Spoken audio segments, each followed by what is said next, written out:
Hello friends, শুভ রথযাত্রা। চলো আজকেরও একটা real work নিয়ে চলে এসেছি। দেখো, তোমাদের সাথে শেয়ার করছি। তোমরা কাজটা কিন্তু দেখে অবশ্যই জানিও কেমন লাগছে কাজটা আমার। আর আমার কিন্তু 9 ব্যাচেরও বুকিং চলছে। চলো বাকিটা ক্লায়েন্টের মুখ থেকে আমরা শুনে নিই। হ্যালো সকলকে, চলো আজকের একটা রিয়েল ওয়ার্ক নিয়ে এসেছি। আগে দেখো, পার্টি মেকআপ, বাট আমার তো মনে হচ্ছে না পার্টি মেকআপ, মনে হচ্ছে আমি একটা রিসেপশন ব্রাইড করেছি। চলো একটু তার সাথে কথা বলি। হাই। হাই দি, দারুণ লাগলো তোমার ফার্স্ট টাইম তোমার কাছে সেজে।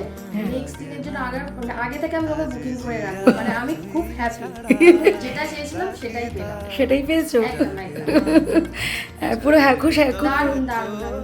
এর থেকে আমি আর কিছু মানে ভাষা পাচ্ছি না। না সত্যি, ওকে জানি না ফোনে তোমাদের কতটা বোঝাতে পারছি, বাট সত্যি রিয়েল ভীষণ ভালো লাগছে। আর ও ভীষণ স্মার্ট।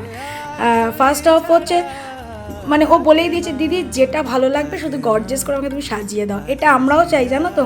এই যে সবাই যে একটু বলো না, দিদি ল্যাশ লাগাবে না, দিদি এটা করবে না, প্লিজ করো না। আমরা ঠিক বুঝে ফেস বুঝে কাজ করি।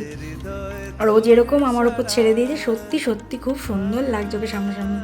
আর ওর থেকে তো শুনেই নিলে। ঠিক আছে, আর কিছু বলার আছে? আমি আর ভাষা পাচ্ছি না, মানে সামনে যারা দেখবে তারাই বুঝতে পারবে। দেখো ওভারঅল ওর শাড়িটাও ভীষণ সুন্দর। আর ওর জুয়েলারি কালেকশানগুলো দেখো, ওর মায়ের অনেক পুরোনো দিনের পুরো সাবেকিয়ানা গয়না, সত্যি ভীষণ ভীষণ সুন্দর। প্রত্যেকটা জুয়েলারি কাছে আমি ফোকাস দিলাম, খুব ভালো লাগছে। ওকে, থ্যাংক ইউ, টাটা।